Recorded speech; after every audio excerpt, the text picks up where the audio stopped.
It's 11:22 p.m. You are watching a man's career end in real time. He's a senator. 17 years in office. Clean record by political standards. 2 kids. A wife who campaigns with him. A base that genuinely believes in him. On your screen, a video. 2 minutes and 14 seconds. Completely fabricated. Generated by a system you built over 18 months and refined across 63 previous jobs. The video has been live for 47 minutes. It has 2.3 million views. His office has already released the denial. The denial has 140,000 views. You refresh the dashboard. 2.4 million. You don't feel anything about the senator specifically. You never do. He's a job. Someone paid $180,000 for this specific outcome, and the outcome is happening exactly as specified. Your phone lights up. The client. 1 message. Perfect. Second half on its way. $90,000 arriving before midnight. You close the laptop. Order food. Wait for the transfer. In the morning his campaign will be over. His marriage probably shortly after. Everything he built across 17 years, dismantled by 2 minutes and 14 seconds of something that never happened. You eat your food. You sleep fine. That's the part you should pay attention to. You didn't start here. Nobody starts here. You were 22, fresh out of a film production program at a university that had taught you to make things look real on a budget. Cinematography. Color grading. Post-production. The technical architecture of making audiences believe what they're seeing. You were good at it. Genuinely good. The kind of student whose work made professors pause and watch twice. What you weren't good at was finding work. The film industry was smaller than the program had implied. The entry-level positions paid less than your student loan interest. The internships were unpaid and competitive, in the specific way that things are competitive when too many talented people want too few positions. You freelanced. Music videos for local artists. Corporate promotional content. Wedding videos that paid $800 for 2 full days of work including editing. You had $340 in your account on a Tuesday in November when you first read seriously about deepfake technology. Not as a user. As an engineer. You read a research paper about diffusion models and face synthesis that described techniques your film training made you uniquely positioned to understand and improve on. You spent 6 weeks building your first model in your apartment. No client. No plan. Just the engineering problem. Could you do it better than what existed? The answer, it turned out, was yes. Significantly yes. You posted a technical demo on a private forum. Blurred faces, no real people, just a demonstration of what the model could do, seamless face replacement, natural lighting adaptation, realistic micro-expression synthesis. The post got 4 serious responses in 12 hours. 3 were researchers wanting to discuss methodology. The 4th was different. No introduction. No credentials. Just a description of what they needed and a number. A business competitor. A specific video. A specific person. Something damaging enough to use as leverage in a negotiation that had apparently gone badly. The number was $12,000. You told yourself you'd think about it. You thought about $340 in your account. You thought about the wedding video you'd shot last weekend, 2 full days, $800. You thought about the 6 weeks you'd spent building something genuinely impressive with no commercial application. You asked one question. What's it for exactly? The reply. Corporate dispute. The video never goes public. Just leverage.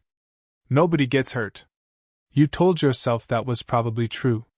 You accepted the job. 4 days later you delivered. The transfer came through. $12,000. More than you'd made in the previous 3 months combined.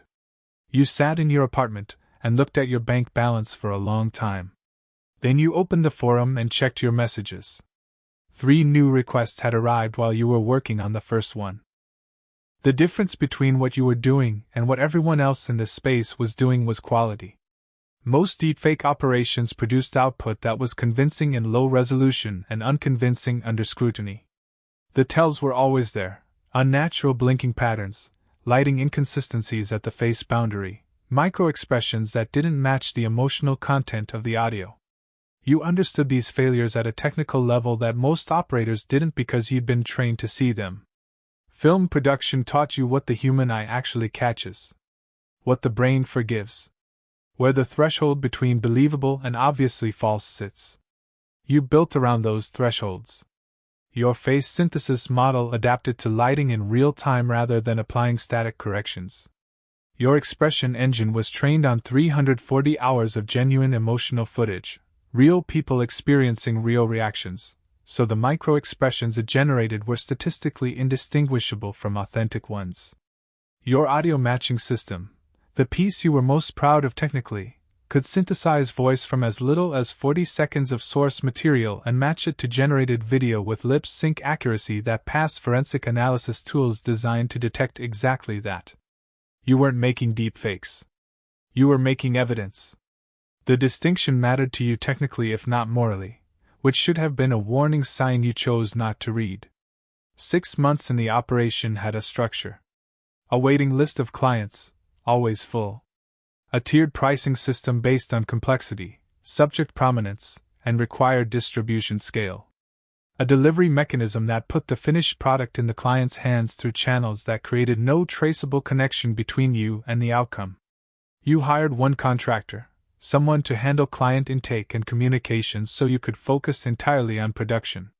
You paid them well. You told them it was synthetic media consulting. They asked no questions you couldn't answer comfortably. Monthly revenue, $140,000. You moved to a better apartment. Bought proper equipment. Told your parents you'd gotten into the tech industry. That was technically true. The first year the clients were mostly corporate. Competitors wanting leverage in disputes.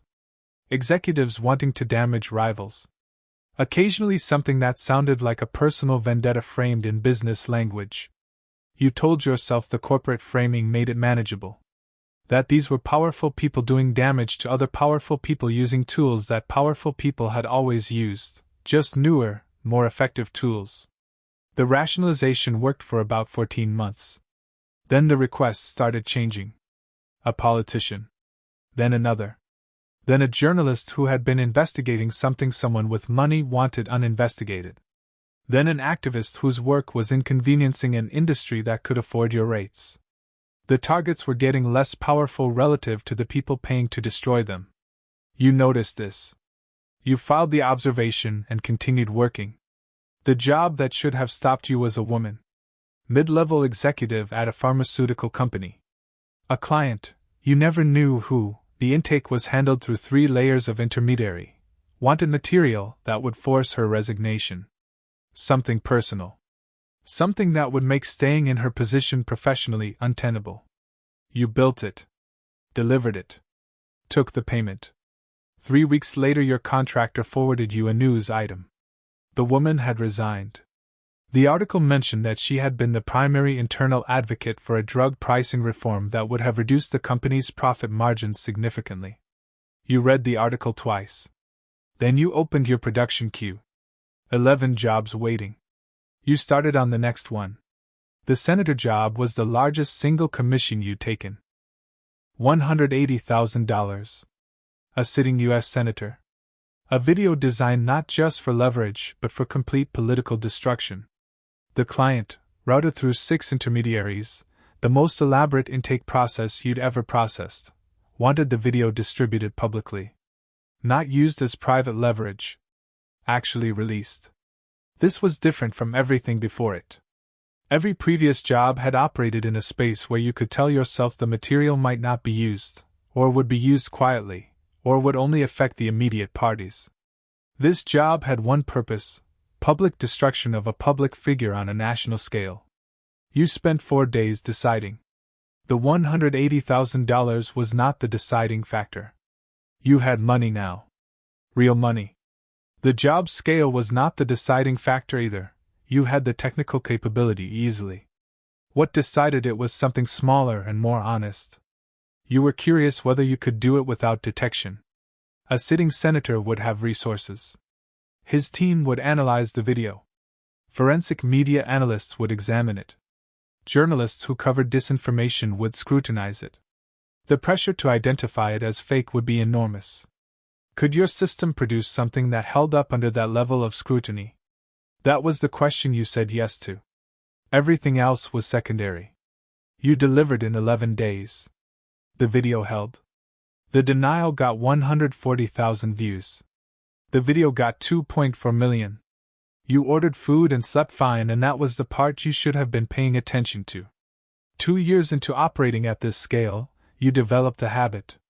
After every job, you watched the outcome. Not because you felt responsible. Not to monitor for detection risk, though that was part of it. You watched because the outcomes were the only feedback the work produced, and you had the same relationship to feedback that you'd always had. You needed to know if what you built worked. The senator's campaign ended 8 days after the video dropped. His wife filed for separation 6 weeks later. You found this in a tabloid item while checking a different news search. You noted it. Moved on. The pharmaceutical executive had rebuilt her career at a smaller company working on the same drug pricing issue. You found this in a LinkedIn update 18 months after the job. You noted it. You found yourself searching for these updates. An hour here, an hour there. Not every subject, just the ones that had generated the largest outcomes. You told yourself it was quality control. Understanding the downstream effects of your work. Professional diligence. What it actually was the same thing the data broker did with random records at 3 a.m. The mind insisting on seeing what the operation had trained it not to see. Faces. Specific people. Specific consequences. Specific lives that had moved in specific directions because of something you built in an apartment while ordering takeout. You kept watching. You kept working. Both continued in parallel, each unable to stop the other. The job that came closest to exposing you was not the senator. It was a smaller job. A local politician in a European country. A client who had used you twice before and who, on the third job, made a mistake you'd explicitly told every client never to make. They distributed the video through a channel that could be traced. Not to you, the production chain was clean. But to the client. And the client, under pressure from an investigation you learned about 6 weeks after delivery, began cooperating with authorities. Your contractor pinged you on a Monday morning. A single message. We have a problem. Client 3 is talking. You spent 48 hours doing 2 things simultaneously. Burning every connection to Client 3, wallets, communication channels, delivery mechanisms, anything that created a traceable line between their exposure and your operation. And thinking, for the first time with genuine seriousness, about what you were actually exposed to. The production side was clean. You were confident of that. But confidence was not certainty, and certainty was not safety, and safety was not the same as not being findable by someone who had enough time and resources and motivation. The senator's team had those things. The pharmaceutical company had those things. 17 other clients' targets had those things.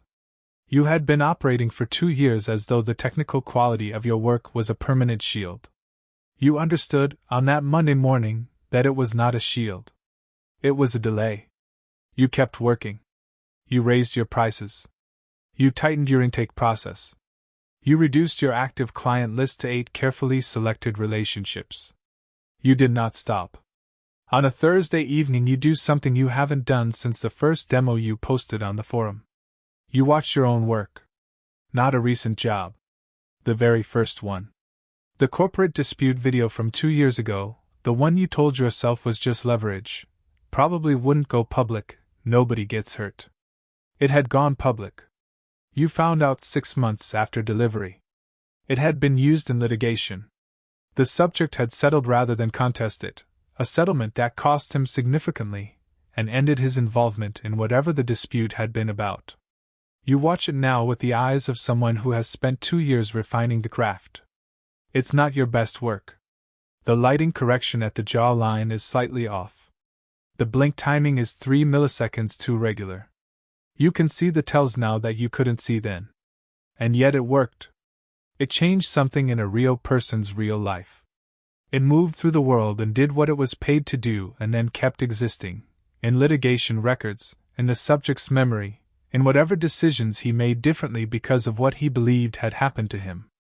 The work outlived the job. That was the thing about what you built. You handed it to clients, and they used it, and the effects of it kept moving through the world long after the transfer cleared and the communication channel closed.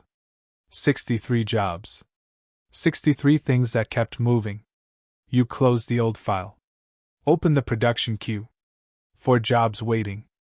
Combined value, $340,000. You open the first brief. Start building. Somewhere a senator is having breakfast with his kids for the last normal morning before everything changes. He doesn't know yet. You already do.